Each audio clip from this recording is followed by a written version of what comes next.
Bonsoir à tous, merci d'être là pour ce second rendez-vous du cycle Matière. On accueille ce soir le bureau baroque physiquement et virtuellement avec Camille Florent qui est là par Skype. Si certains d'entre vous utilisent le réseau Wi-Fi du 308, ce serait bien de le couper s'il vous plaît pour qu'on soit sûr de bien avoir du réseau. Donc après Nicolas Delon, voilà le bureau baroque qui vient nous parler un petit peu de réemploi et de leur pratique en tant qu'agence d'archi, puis artisan, comme vous aimez le dire.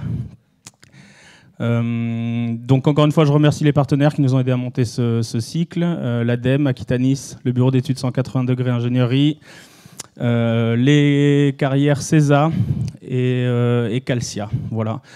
Je peux vous annoncer aussi la prochaine échéance. On a une conférence de Frédéric Bonnet, Grand Prix de l'urbanisme 2015 ou 14, je ne veux pas dire de bêtises, qui sera le 12 juillet, ici aussi toujours dans la même thématique de la matière. J'espère que vous serez nombreux, même si c'est l'été et même si on a un temps magnifique comme celui-là. Je ne vais pas être beaucoup plus long. Je vais vous donner le micro et je vous remercie beaucoup d'être venus et d'avoir accepté notre invitation.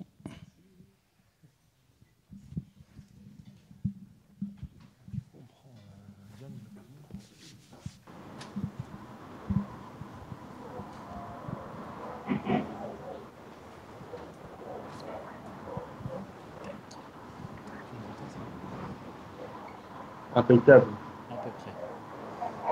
Donc, du coup, Camille Florent qui prend part avec nous à la discussion. Nous, le but, c'est pas de faire une conférence, mais bien de faire une discussion. On est là pour échanger des idées, des points de vue et des pratiques, et nullement donner des leçons ou donner des recettes. Nous, on est des chercheurs, on cherche des choses, on ne trouve jamais, mais on cherche beaucoup.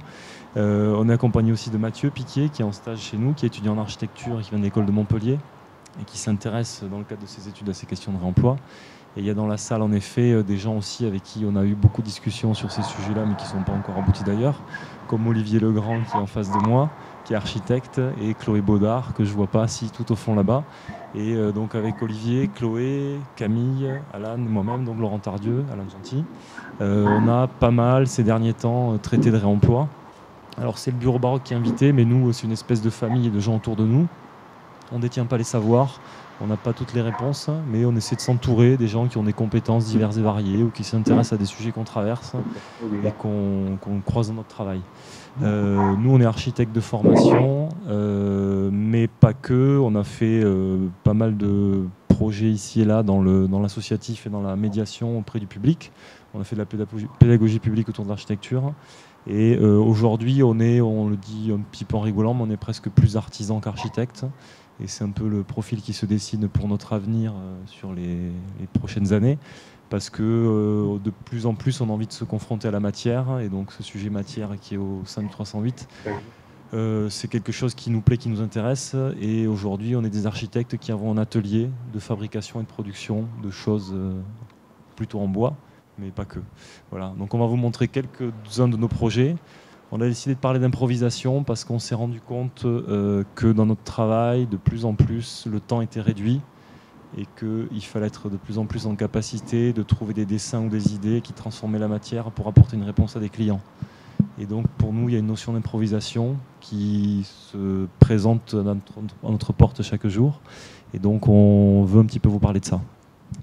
Camille peut intervenir quand il veut, il coupera la parole, il a le droit. Tu nous entends, Camille ? Ouais, je vous entends. Ok. Donc on va avoir des mots-clés comme ça. Donc le premier mot-clé, c'est général, parce que en gros, depuis quelques années, on est arrivé au sein de l'écosystème Darwin. C'est une espèce de hasard. Et on le remercie, Yvan Détraz de Buerie du Frigo, qui nous a connectés à Darwin en disant aux gens de Darwin, ouais, eux, ils savent bricoler, ils savent faire des trucs en bois. Il faut peut-être leur donner leur chance. On nous a gentiment donné notre chance. Donc là, on dit aussi merci à Philippe Barre, avec qui on collabore régulièrement. Et le magasin général, en fait, c'est un projet qu'on a fait aussi avec Camille. En gros, on est arrivé à Darwin. Il y avait juste une partie de bureau. Il n'y avait pas le restaurant. Il n'y avait pas tout un tas de choses autour. Il y avait quelques associations. Et on nous a demandé d'aménager l'intérieur de ce restaurant.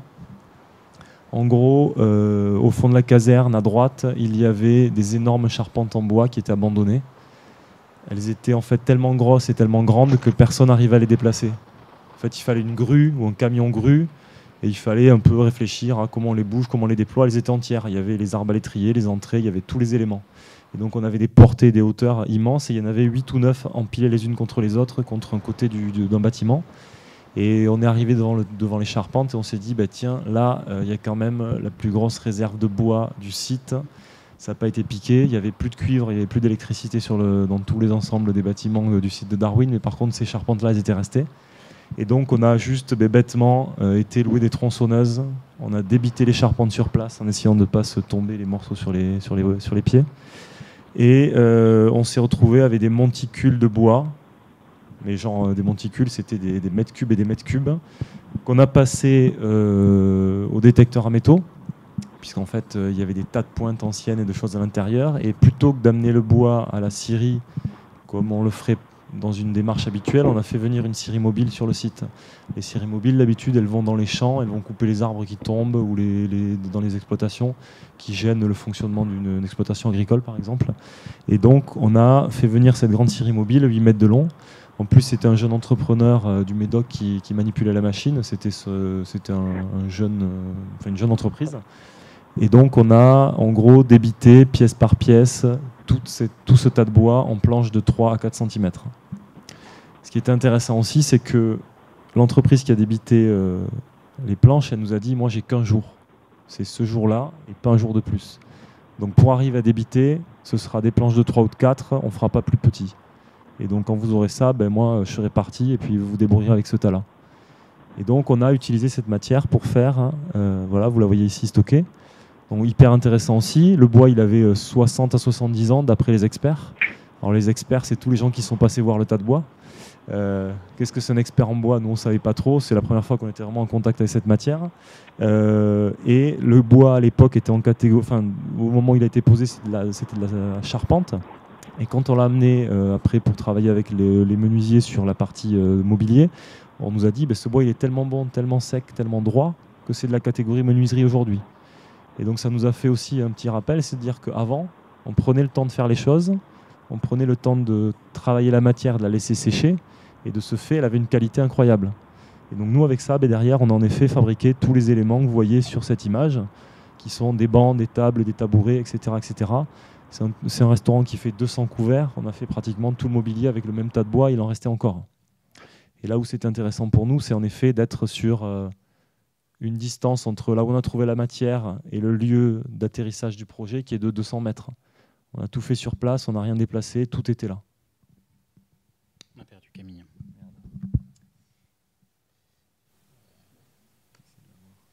Il y a un côté rustique, évidemment, dans ce mobilier, mais comme vous l'avez entendu, ce n'est pas quelque chose qu'on a décidé. C'est quelque chose qui s'est imposé à un moment, une contrainte technique du temps, d'avoir des épaisseurs. Pour avoir suffisamment de planches, il fallait des grosses planches. Et donc, du coup, on a une esthétique qui se dégage naturellement sans qu'on l'ait choisi. Ça, c'est quelque chose qui revient énormément dans notre façon de faire.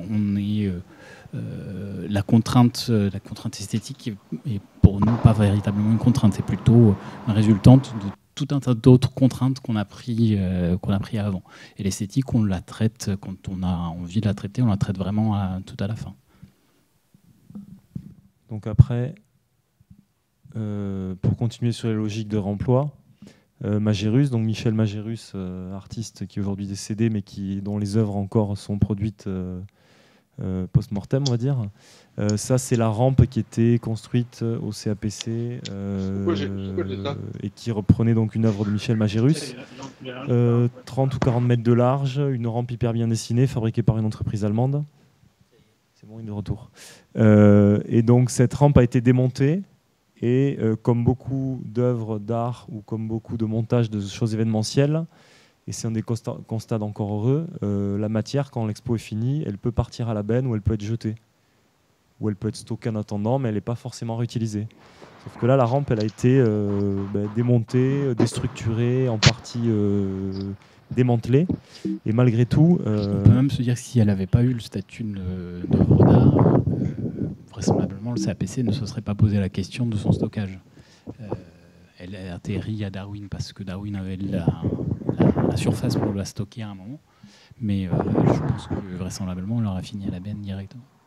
Et donc dans Darwin, vous trouvez dans tout un tas d'endroits des morceaux de l'œuvre de Michel Magérus qui a été exposé au CAPC. Il y a des morceaux partout qui sont disséminés, cachés, pas cachés, etc.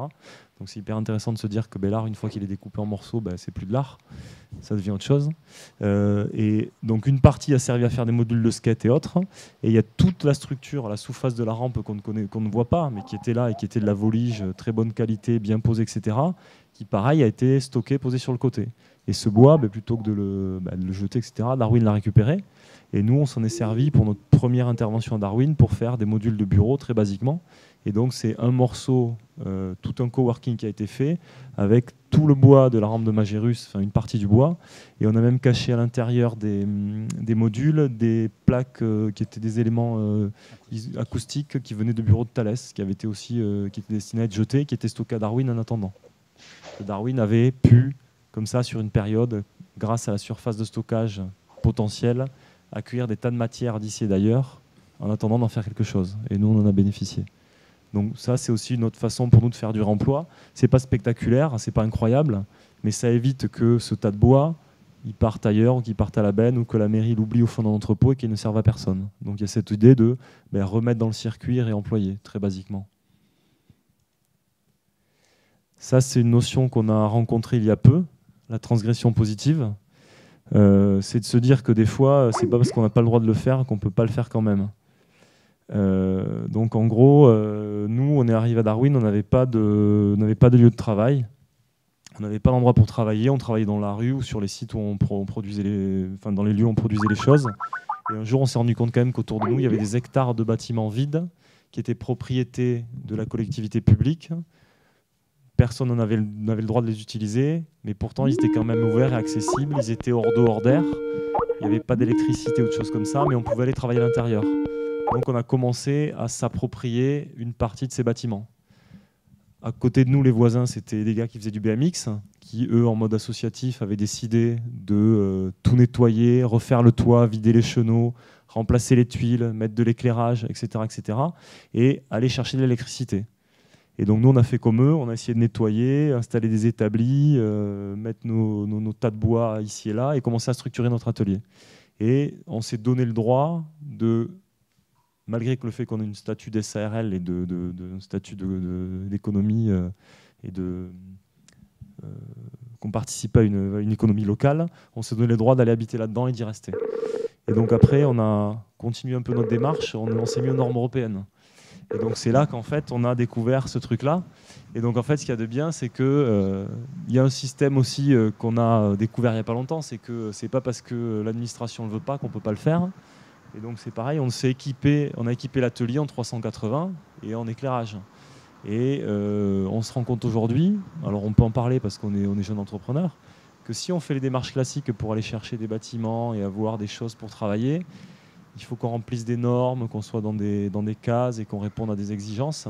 Et parfois, si les choses sont là et qu'on peut les chercher soi-même, mais ça vaut le coup de le faire. Parce que du coup, là, on est dans un bâtiment, on emploie des gens, on travaille avec des gens, on collabore avec des auto-entrepreneurs, on génère une économie.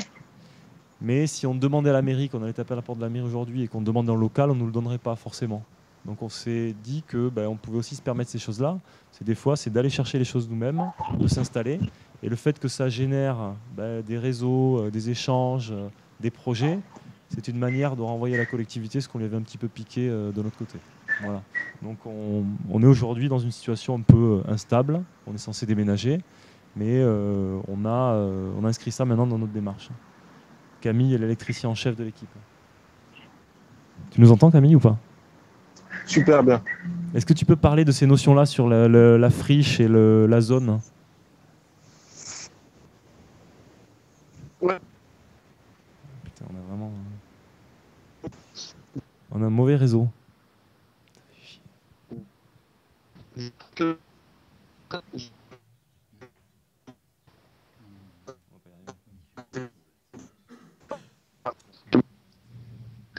Tu m'entends ? On t'entend pas bien en fait. Ouais, non, mais je pense qu'il n'y a rien à rajouter. Ah merde. Je pense qu'il y a peut-être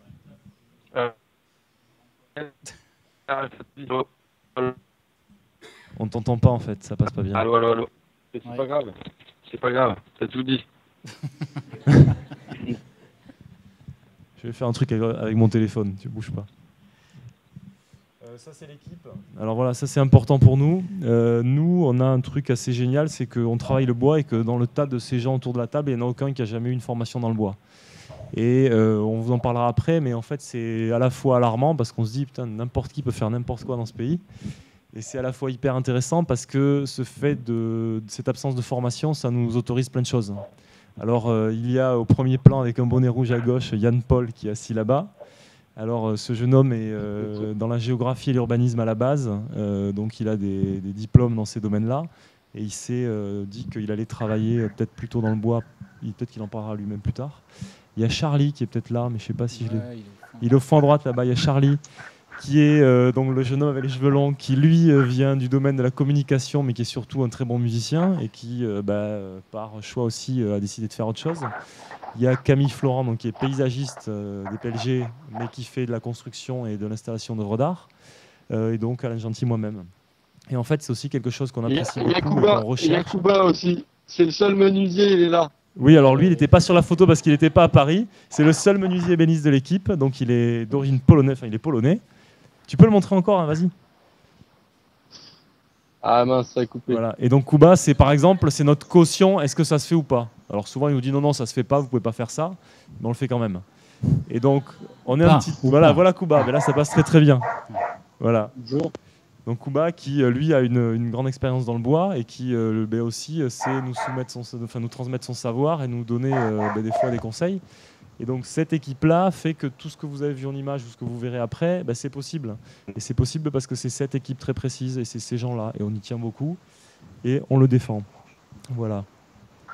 Alors l'improvisation, qui est le sujet quand même du moment.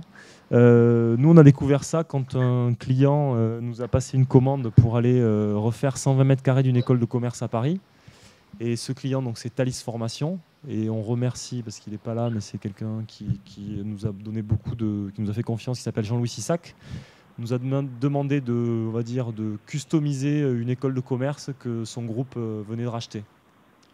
Les délais étaient courts. Le projet n'était pas vraiment dessiné.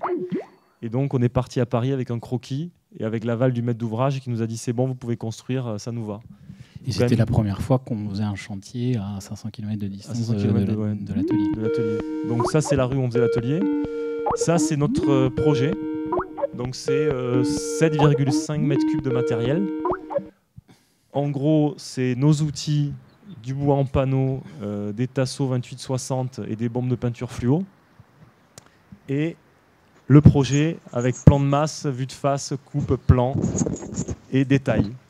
Donc en gros, on a quand même, et c'est pour ça qu'on parle d'improvisation et qu'on trouve ça quand même pas étonnant de pouvoir arriver des fois à ça, c'est qu'on est parti d'un principe, on l'a raconté au client au téléphone, on l'a pas dessiné, des rayures, des murs avec des néons ou pas, quelques dimensions, et on avait une semaine avec l'équipe que vous avez vue pour refaire 120 mètres carrés de cette école. Et donc il fallait que quand on parte le samedi, l'école soit vidée, propre, finie, utilisable et que les étudiants puissent rentrer à l'intérieur. Et donc il a fallu démonter, nettoyer, arranger, etc., etc. Et donc il a fallu aussi se dire qu'est-ce qu'on va arriver à faire à 5 en une semaine? Qu'est-ce qu'on va arriver à produire? Est-ce qu'on ne se met pas la barre trop haut? Est-ce qu'on est au juste niveau? Est-ce qu'on ne va pas travailler 15 heures par jour? Ce n'est pas possible, donc on ne sera que 8 ou 10 heures par jour. Et comment aussi on arrive à se donner un objectif et à l'atteindre? Parce qu'on peut très vite aussi essayer de faire un truc incroyable, mais ne pas arriver à le réaliser. Donc on a, vous voyez, on est hyper structuré, on range les outils, ça c'est au début du chantier. Il y a des choses dans des boîtes, etc. À la fin du chantier, c'est différent. Et on a travaillé avec un monomatériau, du contreplaqué de pin de Thébopin et un tasseau 28-60 de pin aussi, qu'on a réutilisé à toutes les sauces.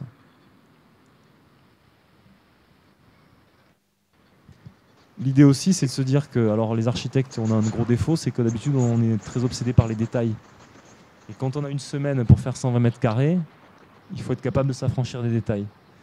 Et il y a des quasi électriques, il y a des prises, il y a des radiateurs, il y a des tas de choses qui traînent. Et s'il avait fallu ne serait-ce que faire le relevé de l'architecture existante, on aurait pris une semaine. On a décidé en effet de faire abstraction de certaines choses et ne pas passer trop de temps sur les détails et d'aller à l'essentiel. On a même eu le temps de faire un coin baby-foot. Et donc là, vous avez aussi sur l'image un monsieur qui est polonais aussi, qui était employé par l'école et qui nous a aidés pendant la durée du chantier. Parce que lui, il avait pas assez de boulot d'habitude et donc il est venu bosser avec nous. 2-3 jours. Exagère. Camille, est-ce que tu as des choses à rajouter? C'est pas la Pologne qui a gagné au baby-foot.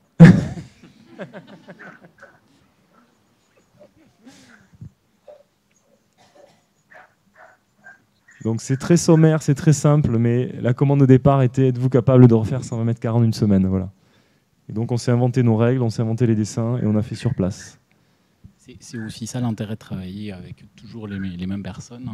C'est que c'était pas la première fois qu'on collaborait ensemble, qui savaient dans quel esprit on travaillait d'habitude, et qu'il n'y avait pas besoin de plan côté pour arriver à communiquer. On pouvait, nous, être un endroit, les autres à un autre étage. On a pu travailler comme ça, plus ou moins à distance, en se faisant confiance et sans dessiner absolument tout, et arriver à avoir exactement le même esprit.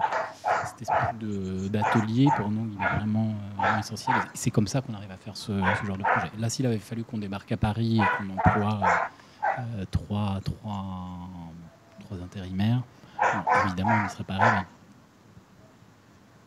Ça rejoint aussi l'idée de confiance à donner aux gens qui font l'architecture. Ça, je pense à Chloé Baudard, par exemple, qui connaît ces notions-là. C'est de se dire aussi que savent faire les gens qui sont en face de nous. Qu'est-ce qu'on peut leur donner, qu'est-ce qu'on peut faire avec eux pour concevoir ensemble. Et en effet, trouver une solution à un problème, je sais pas, qu'on trouve dans le bâtiment de construction sur le chantier. On le fait avec les artisans. On le fait pas forcément tout seul en bureau en tant qu'architecte. Voilà. Je me trompe. Il y a cette idée-là. L'académisme, c'est de ce dont on parlait tout à l'heure. Bon, ça, c'est ce qu'on est censé savoir faire quand on est menuisier ou quand on est dans les métiers du bois. C'est ce que Kuba sait faire. C'est ce que Kuba sait faire, par exemple. Nous, on ne sait pas faire ça. Et donc, tout ce qu'on conçoit et réalise, ça n'utilise pas ces systèmes-là. Ça a une forme de simplicité, d'efficacité et de rapport un peu plus brut à la solution finale. Et donc, c'est ça aussi qui dégage une esthétique. Et donc, en effet, on n'a pas une formation académique, mais on a une autre formation et on s'est aussi formé nous-mêmes. Camille peut parler aussi là-dessus. Tu vas poser une question? Sur la formation. Il me parle à moi? Sur la formation. Sur nos formations diverses et variées par rapport au bois. Tu me parles à moi? Ouais, je te parle à toi. Ouais, vraiment, j'ai même la question.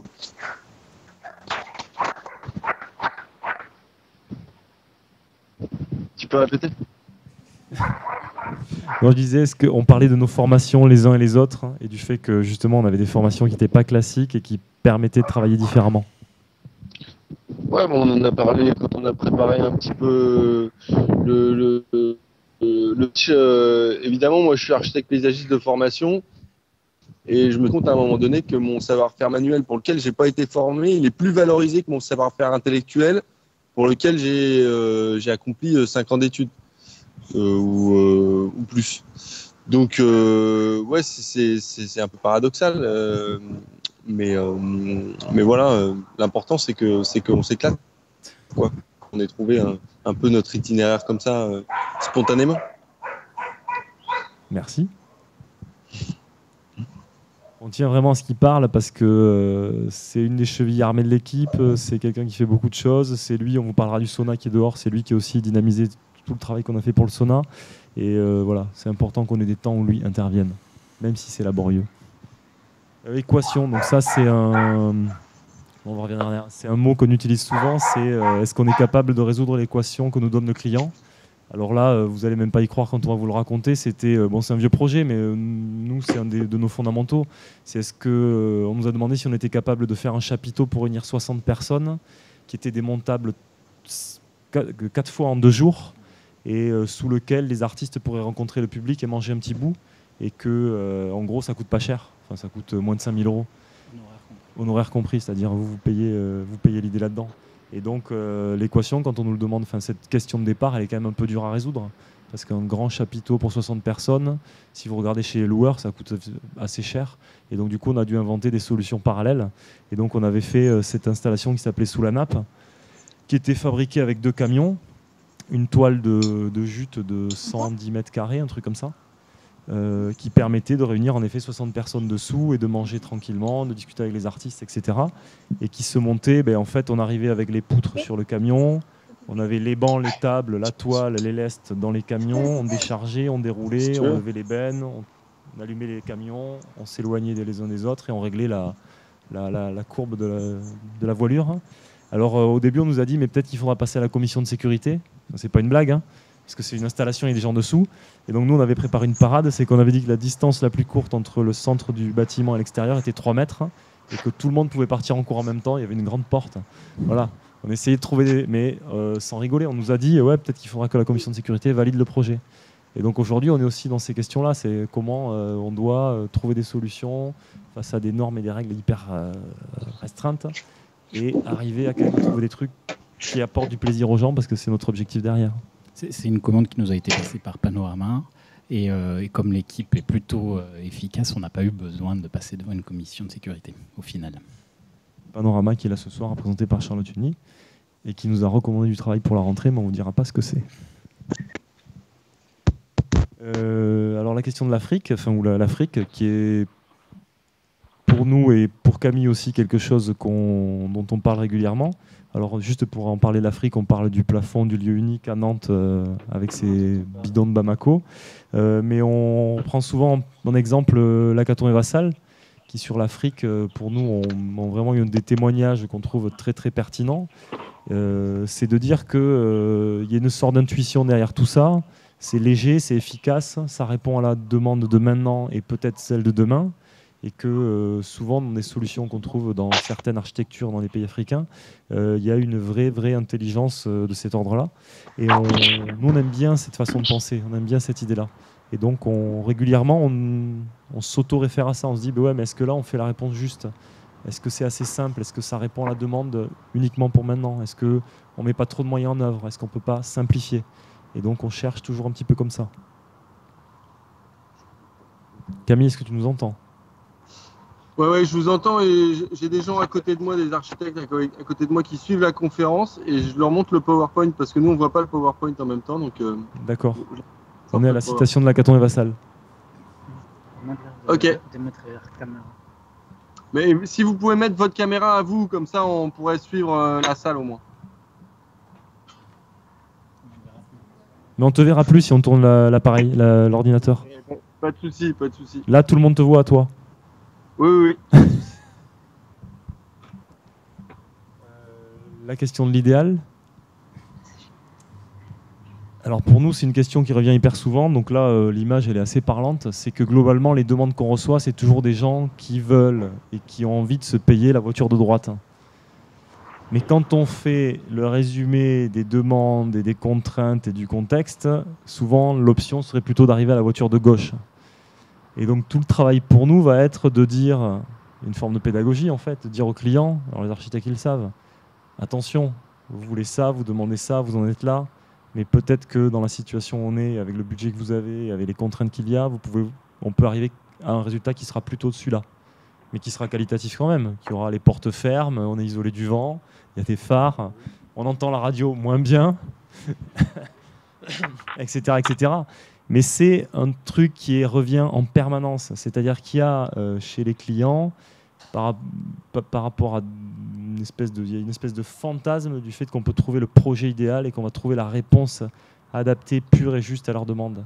Et nous, on aime bien aussi sensibiliser les clients et discuter avec eux par rapport à ça, sur, oui, il y a l'imaginaire, il y a ce que vous projetez, il y a vos envies, mais il y a la réalité de la matière aussi, notamment. Et on est bien dans le cycle matière. Et donc on essaie d'avoir en permanence des démarches à ce niveau-là, en racontant, en discutant avec les gens, ce vers quoi on peut aller et ce vers quoi il ne faut pas penser aller, parce que c'est pas possible, on n'ira pas. Voilà. Et c'est un travail qu'on fait beaucoup, et on sait que les architectes le font tous, d'arriver à recadrer un peu la demande de départ, à la ramener sur une forme de réalité.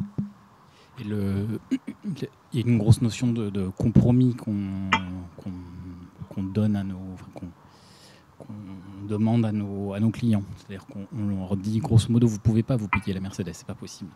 Donc il faut que vous choisissiez ce sur quoi vous tenez absolument. Puis on propose plusieurs solutions. Du coup, soit vous ne payez pas la peinture métallisée, vous avez juste une peinture, mais grosso modo, ça ne change rien à la voiture. Vous aurez quand même une voiture. Et donc il y a un certain nombre de détails comme ça, qui ne sont pas des détails, des aspects qui font que petit à petit on arrive à se rapprocher d'un élément qui ressemble à une Mercedes, mais qui n'est pas une Mercedes. Parce que de toute façon, la Mercedes, ils ne pourront pas se la payer. Et la question du projet idéal, elle est aussi pour nous. C'est-à-dire qu'on a arrêté de croire qu'il y avait des projets idéaux. C'est-à-dire qu'on n'aura jamais la commande parfaite, avec le commanditaire parfait, avec les conditions de temps et de finances parfaites. Donc il faut, si on continue, si on persévérait à croire que le projet idéal existe, on devient aigri dans sa façon de travailler. On devient en colère. Il vaut mieux accepter les choses et se dire que voilà, on fait avec. Le faire avec est quelque chose qu'on a beaucoup travaillé. Donc ça rejoint ces notions-là, cette notion de client, de constructeur et de matière, et cette espèce de triangle et de relation qui se met dans tous les sens et qui peut être revisitable à l'infini, mais qui pour nous est la clé du système, elle est toujours là, quoi, voilà. C'est aussi dans la façon dont on raconte les projets aux gens, dans la façon dont on va donner des choix à faire aux clients, que le projet se prépare, hein, dans la façon dont on va raconter ses choix aussi. C'est-à-dire que si on dit non, mais faites-moi confiance, ce sera un panneau de pain parce que c'est bien et que c'est pas cher et que c'est mieux, peut-être que le client, il faut plus d'éléments pour le rassurer. Donc c'est aussi à nous de faire des efforts pour aller dans cette voie-là, et indirectement, ou dans d'autres situations, on sera plutôt dans le cas où on dira ben non, on a fait ce choix parce que économiquement c'est le meilleur et c'est la solution qui vous convient. Donc on est tout le temps en train de jongler entre ces éléments, et les clés du projet sont là-dedans en fait. Pop-up, alors c'est un tout petit projet, mais c'est intéressant sur la question du remploi de la matière. C'est une marque qui s'appelle Twins for Peace. En gros, c'est des gens du milieu du luxe qui ont créé une marque de chaussures qui fait de la chaussure un peu équitable en allant travailler avec des enfants dans certains pays, et qui est venu à Bordeaux pour faire un petit magasin éphémère. Pardon ? C'est pas les enfants qui font les chaussures. Si, en partie, parce qu'ils dessinent les chaussures. Enfin, ils dessinent sur les chaussures, ils les fabriquent pas. Ils dessinent sur les chaussures, pardon. C'est pas Adidas, c'est une autre marque. Et du coup, il fallait faire un petit magasin éphémère, et on nous a dit, ouais, est-ce que vous avez des trucs en bois pour faire un magasin ? Et très basiquement, on a utilisé... on n'a pas beaucoup de photos parce que des fois on fait des projets mais on ne va pas voir ce qui s'est passé derrière, on ne va pas faire des photos, on n'a pas le temps. C'est des images de Facebook, mais en gros on a utilisé des tiroirs qu'on avait extraits d'un lycée avec Camille, avec Kuba, avec d'autres gens. Le lycée des menus en plein centre de Saint-Michel, grâce à Caroline Melon qui nous avait donné accès au bâtiment de l'ancien lycée des menus. On a vidé 40 tonnes de bois de ce lycée qui allait être retravaillé et destiné à... 40 mètres cubes, pas 40 tonnes, pardon, 40 mètres cubes. On a vidé ce bois dans ce lycée qui allait être destiné à être en partie détruit. Et toute une partie de ce matériel, on ne l'avait pas encore utilisé, il était stocké dans notre local, dans notre atelier. Et là, en fait, on a ressorti tous les tiroirs, des plaques miroirs que vous avez vus sur le sauna. On leur a fait une petite installation chic et pas chère. Et c'est amusant de se dire que même les marques de luxe aujourd'hui, elles consomment du réemploi. C'est-à-dire... elles utilisent une image de marque qui est faite par des matériaux qui viennent d'ailleurs et qui ne sont pas forcément des matériaux du luxe. Et donc c'est un petit truc qu'on a trouvé assez rigolo. Et c'est un magasin qui dure un mois, qui est là jusqu'au 2 juillet, je crois. Et là, du coup, compte tenu du temps restreint, on s'est aussi attaché à ne rien fabriquer, à ne rien consommer. C'est-à-dire que tous les objets préexistaient. Il y en a certains qu'on a coupés, en gros juste les parties miroirs qu'on a coupées, mais c'est la seule chose qu'on a fabriquée. Et tout revient, c'est de la location en quelque sorte, tout revient à l'atelier, tout sera réutilisé pour autre chose. Donc l'impact de ce projet-là, il est quasi nul. On a utilisé un peu d'électricité pour couper les plaques. Et encore, on ne paye pas l'électricité. Et donc vous le savez, maintenant on fait de la location de mobilier. Si ça vous intéresse, vous pouvez nous appeler. Donc pour demain, alors ça c'est la phrase qu'on entend régulièrement, enfin on la ressort aux clients. On leur dit comment? Pour demain? Et globalement en fait, pratiquement on a 60% de nos commandes, c'est pour demain qu'il faut les faire. Donc ce qui fait qu'on a des agendas et les 40% c'est pour hier. Voilà. On a des agendas un peu incroyables. Alors nous on dit ça en rigolant, mais c'est une demande récurrente, ça arrive tout le temps. C'est bonjour, je veux ça, mais en fait si c'est possible pour la semaine prochaine, ouais moi ça m'arrange, c'est vachement bien. Sauf que en vrai, des fois c'est absolument pas possible. Et donc récemment on a eu, est-ce que vous pouvez nous fabriquer des tabourets pour demain? On a dit ouais ok, pourquoi pas, on va tenter. Et donc les tabourets à fabriquer, c'est ce tas de bois là, le premier, vous voyez. Donc là, quand vous comptez le nombre de pièces, ça commence à faire pas mal de pièces de bois. Donc est-ce que vous savez combien il y a de tabourets sur la palette? Une idée? 50. 2 fois plus, il y en a 100. Et donc en fait, on nous a demandé 100 tabourets pour demain. Et quand on nous demande 100 tabourets pour demain, nous, on sait faire. Mais par contre, on ne parle pas de design ou de dessin ou de machin. On a dessiné un tabouret où en gros, vous voyez la planche du dessus là? Alors il y a un laser, j'adore. La planche du dessus, on l'a juste coupée en deux dans le sens en biais. On a raboté juste une face parce que deux, on n'avait pas le temps. C'était trop long de prendre la planche et de la retourner. Et on a donc fait un tabouret pour demain avec du Douglas, qui est pas cher au mètre carré, au mètre cube, parce que ça coûte 420 € le mètre cube. Et on l'a assemblé, vissé, collé. En une journée, on en a fait pratiquement une centaine. Et donc, on a fait 100 tabourets pour demain. Alors en vrai, demain, c'était 5-6 jours. Mais on a réussi à répondre à la demande. Et ce qui nous intéresse là-dedans, c'est de se dire que ce tabouret, en fait, on ne l'a pas vraiment dessiné. Et le dessin qu'il a ne nous intéresse pas forcément. Mais par contre, on a répondu à la demande du client de faire 100 tabourets dans un délai un peu incroyable. Et nous, notre leitmotiv, c'est de se dire qu'on a satisfait le client. Après, le tabouret, il est bien, il n'est pas bien. Il est solide, c'est sûr. C'était le seul paramètre. Mais son dessin, au final, ce n'est pas la question qui nous intéresse le plus. Voilà. Et on produit beaucoup de choses comme ça pour demain. Et donc l'esthétique, c'est celle pour demain. Voilà, c'est elle dégagée comme ça. Alors, oui, la réalité, ça c'est un joli mot aussi. On a fait le Vortex avec Camille, avec Kuba, avec d'autres gens. On va parler du Vortex de Darwin, qui est dessiné par 1024 architectes et que nous avons réalisé pour eux pendant un mois. C'est la partie bois. La partie bois, l'échafaudage était en place. Pendant un mois, 4 personnes sur 2 nacelles du matin au soir pour réaliser le vortex. Donc ça fait un gros mois de travail. Et quand on parle de la réalité, c'est de se dire que ça, c'est le résultat final. Tout le monde le connaît, tout le monde l'a vu, tout le monde voit comment il est. Ça, c'est le dessin de départ, on va dire, qui, malgré son apparent chaos, et quelque chose de dessiné sur Rhino, travaillé avec des lignes, etc. Et pour nous, la réalité, c'était que ça nous arrivait plusieurs fois avec Camille. On était en haut, là-haut, ici, 8 mètres de haut, une planche de 5 mètres dans les bras. La nacelle, elle est large comme ça. Et l'architecte italien nous disait « Est-ce que vous ne pouvez pas la monter un peu plus à gauche? Là, ça serait mieux, en fait. » Et nous, au bout d'un moment, on est descendu de la nacelle, on l'a pris avec nous. On lui a mis la planche dans les mains, on lui a dit vas-y, montre-nous comment tu bouges la planche de 5 mètres, tous à 2 là-haut, comment tu fais pour la bouger exactement comme tu veux. Allez, à 10 cm près, des fois, il voulait qu'on soit vraiment hyper précis. Et du coup, on a eu un débat sur ça. On est descendu, on en a reparlé. De comment les gens qui fabriquent les choses, parfois, sont dans l'incapacité, parce qu'ils ne sont pas équipés, même super équipés, ils n'y arrivent pas, de manipuler la matière pour arriver à un résultat. Alors j'exagère un peu, bien entendu, mais on s'est retrouvé dans des situations où on n'a pas pu aller fixer certaines plages dans certains endroits. Et donc on a dû modifier le dessin du vortex. C'est-à-dire qu'il y a certaines planches qui devaient partir ici ou beaucoup plus haut. Et on a été obligé de changer parce que la matière ne tenait pas et les hommes n'arrivaient pas à mettre en œuvre la matière. Et donc c'est pour nous cette espèce de réalité, c'est la rencontre entre ce dessin et la matière qui fait que des fois, oui, on fait des choix par défaut. Et tant mieux, parce que ça permet aussi aux gens de travailler dans de bonnes conditions. Il faut penser aux gens qui sont sur les nacelles. Nous, on a passé un mois à 8 mètres de haut en permanence, et en effet, manipuler des planches, des fois c'est dangereux, on travaillait penché, on prenait des risques qu'on n'avait pas à prendre, on n'avait pas de baudrier, et au bout d'un moment, on s'est dit, il faut quand même qu'on fasse gaffe, parce que s'il y en a un ou deux un de l'équipe qui tombe par terre, le vortex il sera hyper beau, mais il sera peut-être pas si génial que ça. En tout cas, on a été hyper contents de participer à ce projet-là. C'est assez extraordinaire. On remercie 1024 de cette collaboration et de nous avoir fait jouer là-dessus. Camille, des choses à rajouter sur le Vortex? Non, mais moi j'appelle ça un peu le principe d'incertitude, à la fois qui...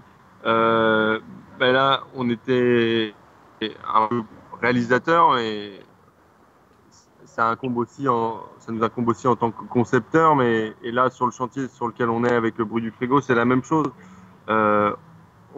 Jusqu'où on est prêt à aller pour se tolérer ou se faire violence par rapport à ça. On n'est pas capable de tout dessiner, ou on n'a pas envie de tout dessiner, ou on n'a pas le temps de tout dessiner.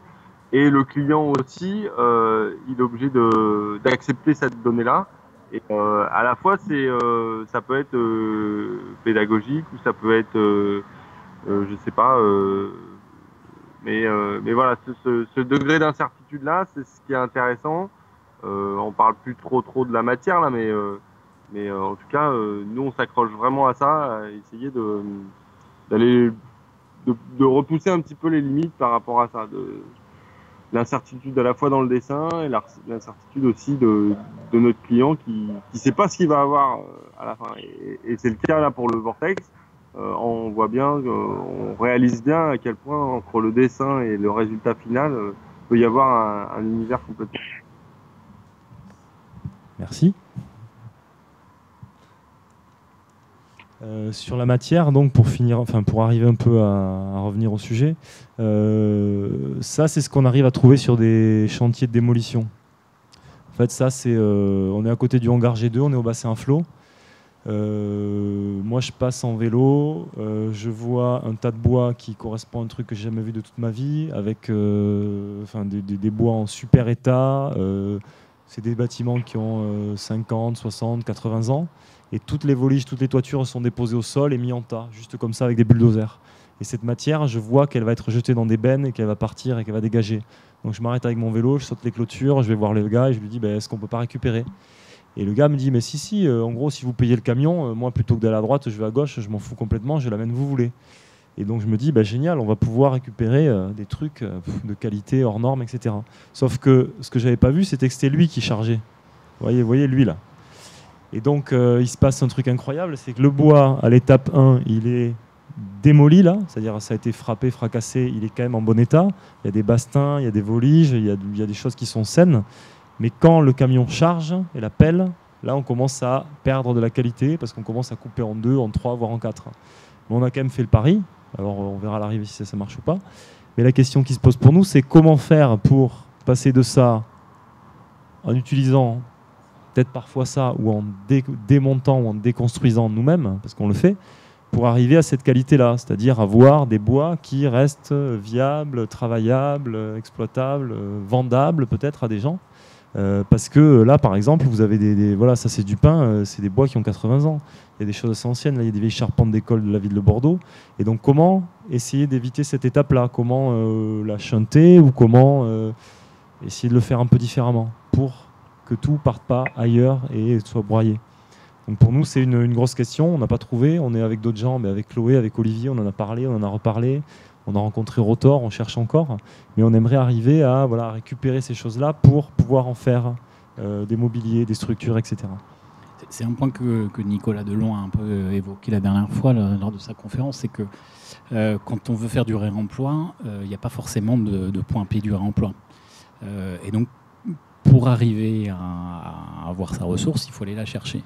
Sauf que quand on a commencé à explorer le sujet, on se rend compte que monter une boîte de déconstruction, c'est un autre métier que être architecte-constructeur. C'est un gros travail de logistique, un gros travail financier pour avoir des lieux de stockage, etc. Et donc on souhaiterait que ça soit pris en charge par d'autres personnes dont c'est véritablement le métier. Nous, on arrive au constat qu'on a du mal à le faire pour nous. On a le projet de le faire pour d'autres, c'est-à-dire de déconstruire et de proposer la matière qu'on récupère à d'autres gens que simplement le bureau baroque et les gens qui travaillent avec nous. Mais c'est compliqué, c'est extrêmement compliqué. Voilà, c'est une incertitude, une question qu'on est en train de se poser, qu'on n'a pas vraiment résolue. Camille, là-dessus, toi, tu peux intervenir? Non. Comment ça? Non, j'ai pas très bien entendu Alan. Alors en fait, sur la question de la déconstruction et tu as vu sur le PowerPoint des idées de ce bois qui est de qualité quand il est démoli et qu'on n'arrive pas encore à extraire en le sauvant et qui arrive souvent broyé ou en mauvais état. Si on le fait pas nous-mêmes, on n'arrive pas à le faire en fait, c'est ça qu'on dit. Moi j'avais discuté à Chalon-sur-Saône avec les types qui sont à Port-Nord, qui sont des enfants de Juillot, qui a un workshop à la Villette. Et il y a un type qui fait un doctorat sur l'entropie, l'entropie EN. Justement, il m'expliquait. C'est très très facile de démolir de la matière et de retourner. Ça peut avoir mis des années, un arbre à pousser, une charpente à tailler et à ériger, et tout ça on peut le casser en 5 minutes, et voilà, c'est ça le principe d'entropie. C'est très facile en quelques heures d'aller dans le sens de la déconstruction, et c'est très difficile d'aller dans le sens de la revalorisation, et ça dans notre boulot d'architecte c'est très important de ne pas négliger ça, parce que chaque coup de bulldozer finalement c'est des années de tout en l'air, et on doit vraiment s'intéresser à ça. Yes, merci. Si vous voulez réagir, vous pouvez d'ailleurs. Et donc la question qu'on s'est posée avec Camille notamment, c'est aura-t-on besoin de tables dans 30 ans? C'est une grosse question. C'est qu'en gros aujourd'hui, nous on se dit, il y a des gens qui font des constats, il y a une expo incroyable Matière Grise qui parle des ressources de la planète, qui parle des ressources utilisées dans la construction. Cette exposition, elle dresse quand même un tableau qui est un peu dur. Donc est-ce que dans 30 ans, on aura vraiment besoin de tables ou on aura besoin de mobilier, parce est-ce qu'on ne sera pas dans une situation tellement critique que ce sera des notions qui seront complètement annexes et dont tout le monde n'aura rien à faire. Et donc on se dit aussi, tiens, nous, tout ce qu'on fait, si c'était déconstruisible, dévissable, démontable, réutilisable ailleurs, ça pourrait être pas mal. Et c'est aussi des choses qu'on s'applique à faire. C'est qu'on essaie, dans nos projets, d'avoir une petite notion comme ça, où on pourra peut-être dans 5 ans, 10 ans, démonter. Et si ça peut devenir autre chose, tant mieux. Si ça pouvait partir ailleurs, tant mieux. Pourvu que ça vive et que la matière soit pas broyée et bâchée, qu'elle parte pas à la benne, sans aucune raison. Et nous, on aime bien cette idée que peut-être ça va vivre ailleurs. Et on aimerait qu'il y ait des gens autour de nous qui le fassent, ou que des jeunes s'y intéressent, ou que des étudiants en archi comme Mathieu s'y intéressent et continuent à prolonger ces questions-là. Donc on vous dit merci avec cette dernière image. Alors cette dernière image, elle est hyper spécifique. C'est que c'est la maison de Buster Keaton. Elle est complètement en vrac, elle est complètement en travers. Mais ce qu'il y a de bien, c'est qu'elle est faite par amour, quoi. C'est-à-dire qu'il est complètement naze, il sait pas faire, il n'est pas équipé, il n'est pas talentueux, il n'a pas de formation, donc il est comme nous. Mais par passion et par envie, il a essayé, il a fait ça. Et donc on se dit qu'on est peut-être un peu comme Buster Keaton. Il nous manque pas mal d'éléments, mais par passion et par envie, on va continuer à faire notre boulot un peu dans cette voie-là. Et on vous remercie d'être venus. Et voilà, les questions sont les bienvenues maintenant.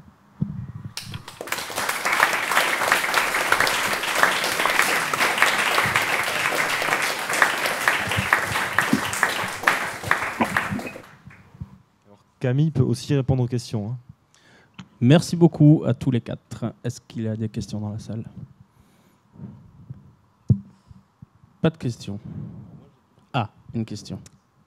Voilà, quelques petites... En fait, c'est juste des observations que je vais vous témoigner. En fait, au cours de ce stage, j'apprends une autre façon de concevoir. En fait, l'architecte conventionnel va dessiner des plans et va envisager toute une manière, toute une procédure qui va se faire dans l'avenir. Et là, au cours de ce stage, en fait, je vois qu'on peut concevoir autrement, c'est-à-dire à l'instant T. On a des matériaux qui sont à disposition, où on va les chercher. On a de la main-d'œuvre, des savoir-faire que l'on n'a pas encore pour l'instant, mais que d'autres acteurs peuvent nous enseigner. Et c'est vraiment des projets qui se font, du coup, voilà, je l'ai dit, dans le présent. À l'instant T, on a telle chose et on fait. Voilà, et c'est ce que je trouve intéressant dans ce stage. Voilà. Laurent et même, et puis il y a Mathieu, le stagiaire, qui est tout seul avec eux. Bonsoir. Avez-vous eu l'opportunité de travailler avec un mixte style des conteneurs recyclés? Est-ce que des clients vous ont posé la question, ou sinon est-ce que c'est quelque chose auquel vous avez... Alors, on n'a jamais eu la demande, on a eu le... Ouais. On a des amis qui souhaiteraient qu'on leur fasse une maison en conteneur. Voilà, pour l'instant, le projet n'est pas encore abouti, ils n'ont pas de terrain, ils n'ont pas acheté de choses. C'est quelque chose qui n'est pas forcément... c'est un dialogue qu'on a commencé à faire, à avoir avec eux, c'est que c'est pas forcément une idée sensationnelle. Je dis pas que c'est une mauvaise idée, mais qu'a priori, ça paraît une très bonne idée, ça ne l'est pas forcément. Le fait d'utiliser des conteneurs donne énormément de contraintes. Des contraintes dimensionnelles, des contraintes de climatisation, des contraintes d'humidité, des choses comme ça, qui sont dans notre intuition, qui sont compliquées à résoudre et qui demandent beaucoup d'énergie, beaucoup de soins palliatifs, on va dire, pour arriver au résultat. Et que peut-être l'argent et l'énergie qu'on a passé à soigner, à transformer le conteneur, on pourrait la mettre sur autre chose, sur un autre type de structure, et qu'on arriverait au même résultat en termes de mètres carrés. C'est une intuition parce qu'on n'a pas encore vraiment travaillé sur le sujet, mais effectivement, c'est embryonnaire comme projet. Ce qui est amusant, c'est que, comme certains architectes disent moi je travaille telle matière ou tel matériau parce que je l'ai mis en œuvre et je sais comment ça fonctionne et j'ai vu que les preuves qui étaient faites avant, etc. On a tendance à dire, nous, faire un mur à ossature bois avec un isolant type ouate de cellulose, plaque de fermacelle, enfin des choses un peu clean environnementalement parlant. Nous, on va dire, ça on sait le faire, on le maîtrise, on connaît le coût mètre carré, on sait combien de temps on met à le faire, etc. Et du coup, on va dire au client, ça par contre, on peut vous le faire. Parce qu'on a une sorte d'habitude. Et en fait, ce qui est intéressant aussi, c'est qu'on nous pose une question qui nous oblige à nous décaler, à se dire, tiens, peut-être le container, voilà. On aime bien recevoir ces demandes. C'était en effet quelque chose, il y avait les prémices chez des clients qu'on a. Si on doit vraiment le traiter, il va falloir qu'on s'y attaque. Et si on ne fait pas ce choix-là, il va falloir prouver que, encore une fois, le rapport 2 chevaux Mercedes comprenne le bon pas. Voilà. Moi, j'avais une question, peut-être un peu chiante parce que c'est une question juridique, mais je croyais que quand on était architecte, on n'avait pas le droit de construire. Est-ce que vous pouvez répondre ? Alors oui, c'est tout à fait juste. Alors nous, on a 2 sociétés bien séparées qui fonctionnent en parallèle, qui ne se donnent pas de travail, qui ne se commandent pas de travail. La société d'agencement, elle bénéficie du fait que on a des formations d'architectes et du coup, on s'est dessiné et fabriqué. Donc on a une garantie décennale, on est assuré. On a un cahier officiel, on a des outils, etc. Et l'agence d'archi, elle fait que des marchés publics où on dessine, on conçoit. On est en train de faire, par exemple, de refaire la maison natale Georges Clemenceau. On est les muséographes, on va dire. Il y a un mandataire et nous, on dessine le projet et on fait passer les appels d'offres, on choisit les entreprises, mais on ne se redonne pas du travail, en fait. Et donc, en effet, on est sur 2 choses, 2 pans très séparés. À terme, l'agence d'archi, un jour, peut-être... fermera ses portes parce qu'en effet on a plus envie d'être fabricant que architecte dans les marchés publics. Voilà. Non, on peut pas dans un musée par exemple. On conçoit et on fabrique avec l'agence de fabrication parce qu'on conçoit nous-mêmes. On dessine quand même un petit peu. Mais par contre sur l'agence d'archi, on se donne pas du travail nous-mêmes. On répond jamais aux appels d'offres qu'on passe, qu'on fait passer par les maîtres d'ouvrage. D'ailleurs, on ne saurait pas faire, on demande des trucs trop compliqués. Les projets sur lesquels on travaille ne nécessitent pas qu'on dépose des permis de construire. Et donc, on n'a pas d'obligation d'être architecte pour les projets qu'on construit. Donc, on peut faire de la conception et de la fabrication. Là, il n'y a rien qui nous interdit. Du coup, c'est une société dans laquelle nous ne sommes pas architectes officiellement, on est formés en architecture.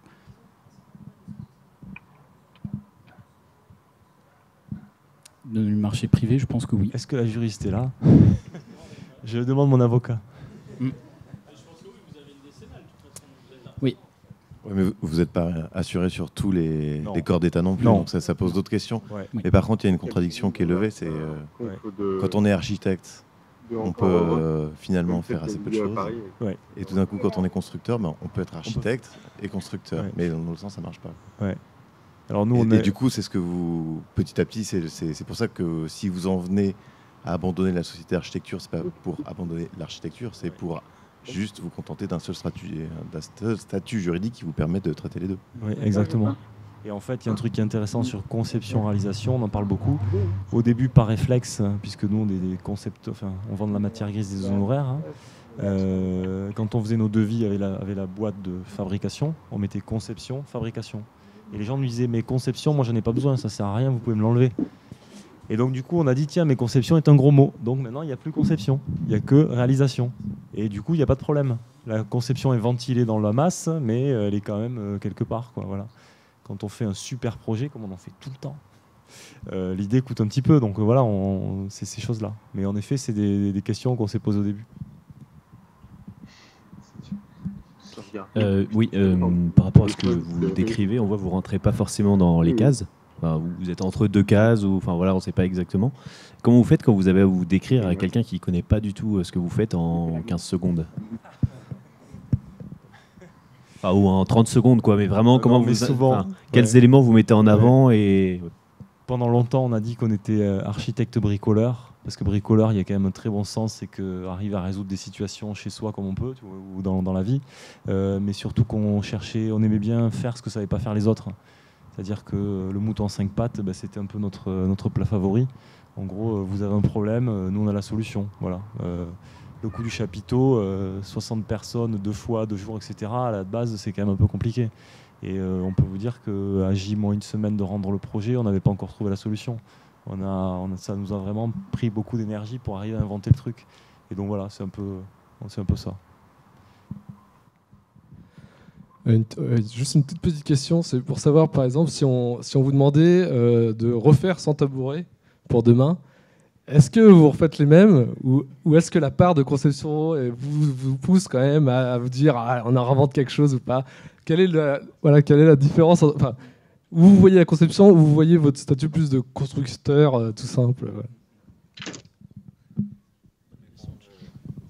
Après, tout dépend des matériaux, encore une fois, à disposition. Je sais pas, peut-être que le bureau baroque n'aura pas forcément les planches qui étaient là, ou peut-être auront choisi des planches qui, comme par hasard, étaient là sur un site de déconstruction ou quoi que ce soit. Donc c'est toujours ce qui est sûr, un facteur. Ce qui est sûr, c'est que par exemple là, le Douglas, il était dispo. Enfin, les planches de Douglas, elles étaient dispo là maintenant tout de suite. On pouvait les raboter tout de suite. On m'aurait dit, ben non, c'est des planches de sapin rouge, je sais pas quoi. Moi, c'était sûr, il partait en sapin rouge. Enfin, j'avais pas de problème. Du moment qu'au niveau mécanique, il était stable, après la finition, aucun problème. Que ce soit noir, blanc ou vert, ça ne me dérange pas. Avec les mêmes, pourquoi pas. Enfin, si c'est la bonne solution à un moment donné, ouais. Nous, on est un peu sur essayer de résoudre en fait une problématique. Ouais. En effet. C'est une bonne question en tout cas. C'est d'autant plus une bonne question qu'en fait, cette commande-là est une deuxième commande du même commanditaire. Et donc, on lui a déjà fait 100 tabourets qui étaient les 100 tabourets du magasin général. Sauf que la ressource, elle s'est épuisée entre les deux. Donc, la première demande, c'était 70 tabourets. Avec, du coup, nous, on en avait repéré ces charpentes. Du coup, la deuxième, quand on nous repose la question, on ne refait pas les mêmes tabourets parce qu'on sait qu'on n'a pas la ressource. Est-ce qu'il y a d'autres questions?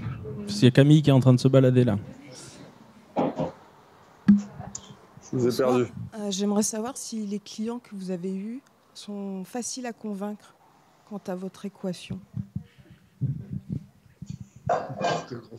Pas forcément.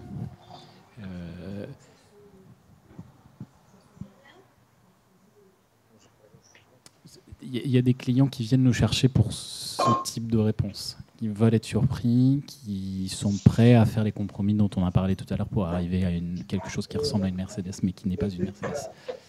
Il y a des clients qui, d'emblée, on sent qu'on ne va pas réussir à s'entendre parce qu'effectivement, ils ne sont pas prêts à faire les compromis qu'on leur propose. Et donc, du coup, ça nous est déjà arrivé. On se retire du projet, on va même jusqu'à rembourser les acomptes qu'on a reçus quand on ne sent pas les choses et qu'on voit qu'on ne va pas s'entendre. Après, il y a aussi plein de projets pour lesquels on ne sent pas forcément les choses et puis à la fin, c'est compliqué. Il n'y a pas de cas général. Ouais. Ce qui est sûr, c'est que nous, sur les notions esthétiques, on fait aucune concession. Enfin, nous, ça ne nous dérange pas de dire bah ouais, le tabouret, il a cette forme-là parce que vous avez voulu ça dans tel délai, avec tel prix, et puis voilà, tel investissement. Et nous, ça ne nous dérange pas de dire votre demande, c'est ça, la réponse, c'est ça. Enfin, si vous trouvez quelqu'un qui sait faire mieux, avec les mêmes délais, les mêmes prix et la même. Voilà, ben, montrez-nous pour voir. Mais en fait, souvent, on est dans une résolution un peu systématique des choses et qui dégage une esthétique. Mais nous, l'esthétique qu'on sort ne nous dérange pas parce que nous, le beau, pas beau, c'est un truc qu'on a évacué depuis assez longtemps en fait. Et donc en gros, il y a des fois en effet ce débat avec les clients, genre ah bah ouais, moi ça me plaît pas. Ah oui, mais bon, vous aviez que je sais pas 3 000 € pour faire le truc et à 3 000 €, on peut arriver qu'à ce résultat-là. Et donc ça arrive que ça bloque. Voilà. Et donc on essaie de trouver des solutions. Et du coup, de la même façon, quand le client nous demande de changer un aspect pour une question esthétique, on va le faire puisque l'esthétique n'a pas d'importance pour nous. Donc on peut aller dans le sens d'une demande d'un client à la fin. Bastien. Bonjour. Moi j'ai une question qui est plus dans l'idée des gens, avec l'expérience que vous avez. Est-ce que vous avez déjà remarqué que cette forme un peu d'écologie, de réemploi de matière, de laisser faire part un peu à l'imagination plutôt qu'à la grande distribution, que ce soit pour l'aménagement ou pour la décoration. Est-ce que vous avez vu un peu une évolution dans l'envie et le désir des gens, peut-être de vous faire confiance sans vous faire trop... sans vous embêter, j'allais dire un truc pas bon, sur la conception, ou est-ce que justement petit à petit ils commencent à se lâcher, ou alors ils se mettent vraiment sur la réutilisation des matériaux qui ont déjà été utilisés? Est-ce que vous voyez vraiment la différence dans la tête des gens?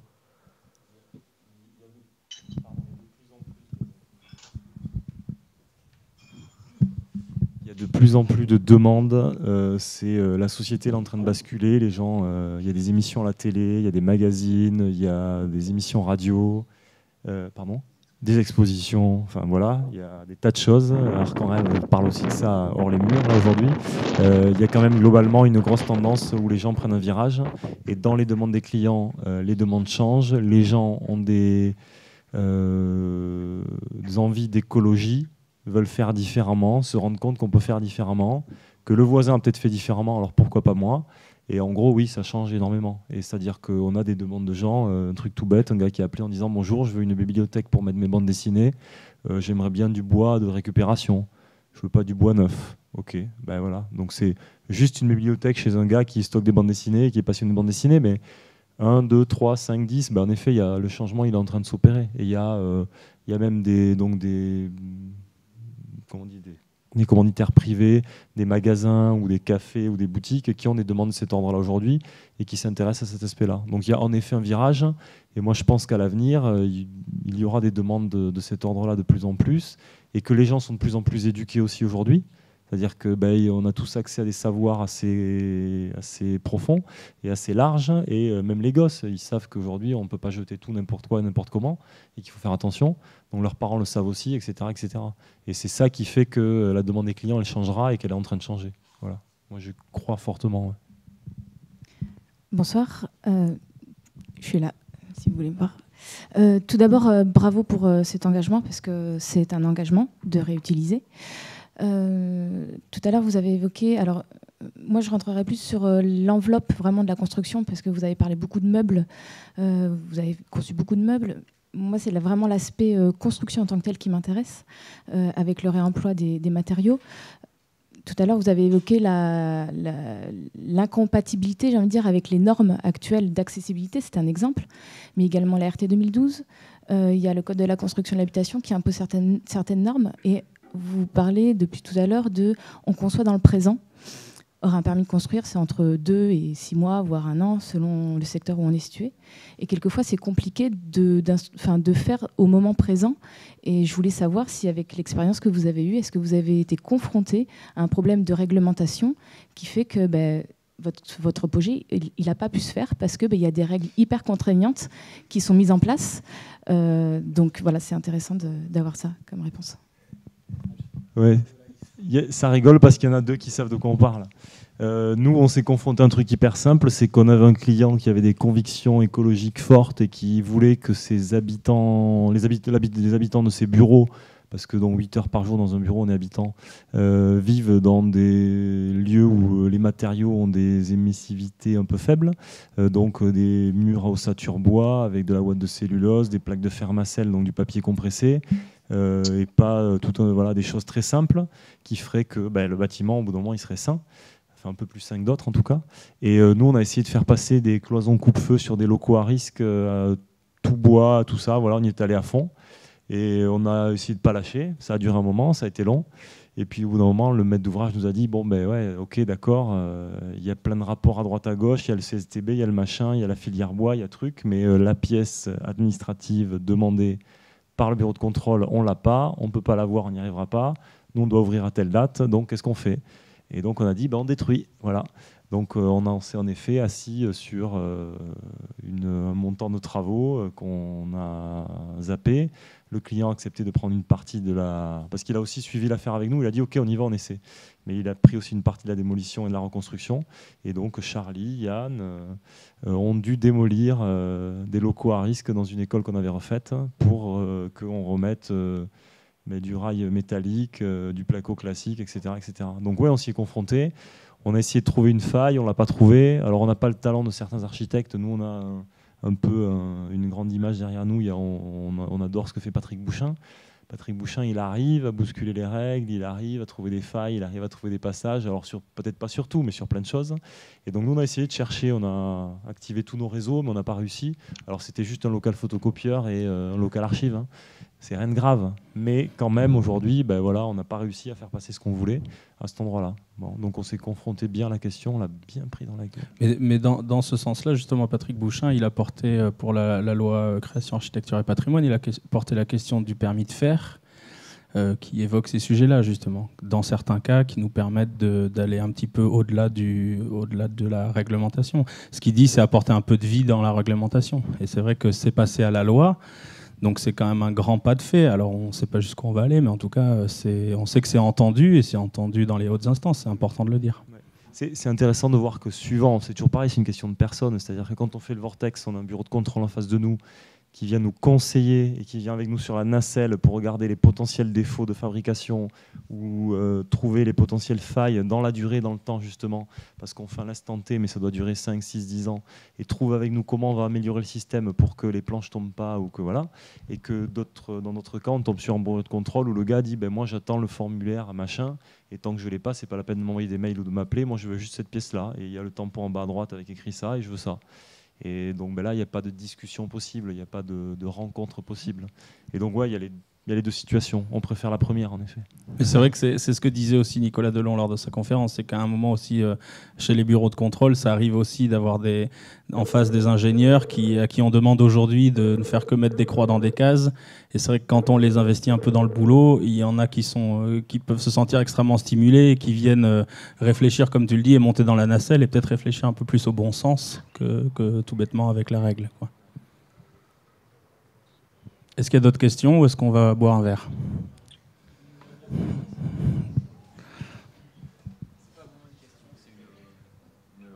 Un peu une question quand même. Vous dites qu'aujourd'hui, vous utilisez finalement plus vraiment votre agence d'archi, ou qu'en tout cas, vous l'utilisez de moins en moins parce que vous êtes de plus en plus menuisier à côté et que pour faire ces travaux, vous n'avez pas vraiment besoin de la casquette archi, puisqu'ils sont à petite échelle, etc. À chaque fois qu'il y a des nouvelles choses, à chaque fois qu'il y a des évolutions, ça commence par la petite échelle et petit à petit, ça se répand sur des échelles plus grandes. Il y a 10 ans, faire des maisons bois, c'était un truc un peu bizarre.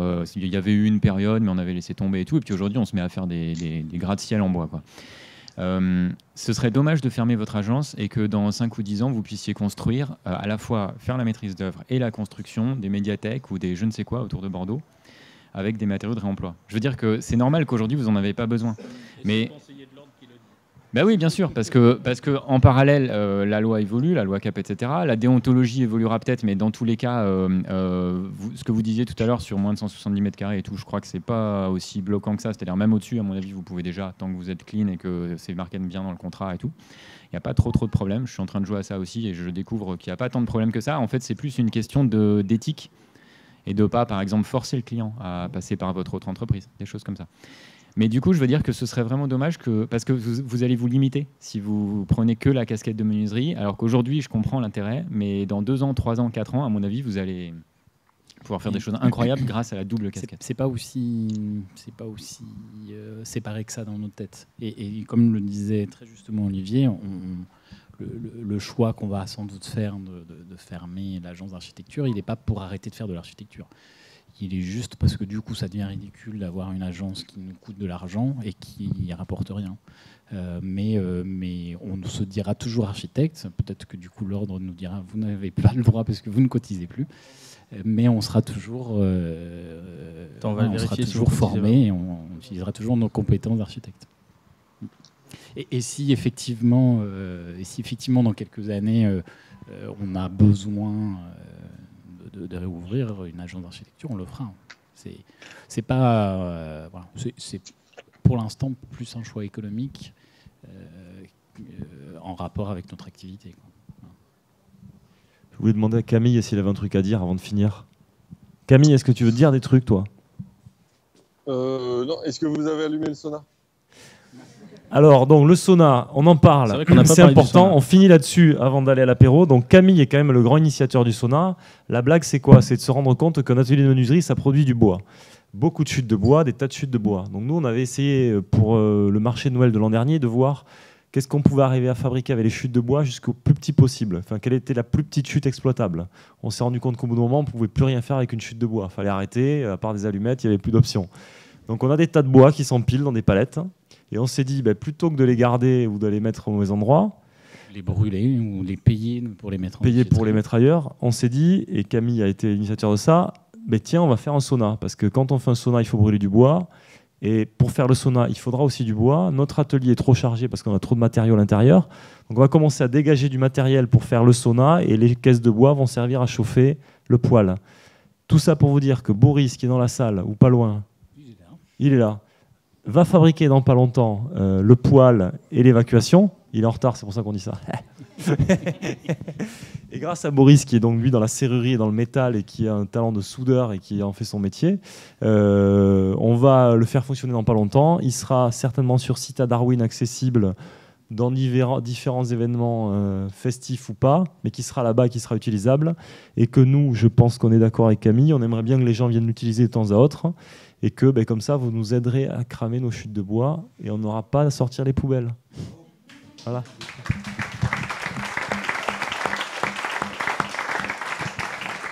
Donc, on remercie vraiment Camille Florent, Charlie Ducongé qui est au fond là-bas, Yann Paul qui est ici, Kuba Gorny qui est à Perpignan mais qui n'est pas là. Ouais, il est plus loin là-bas, la cuisine. Et Mathieu Piquier, oui, et qui nous a bien aidé sur le sauna et qui nous a aussi pas mal posé de questions sur les réemplois. Et c'est toujours intéressant. Et on a aussi dans la salle Maëlys Duc, notre collaboratrice numéro 1, qui est cachée, et qui nous aide beaucoup aussi, qui est là. Merci beaucoup. Merci.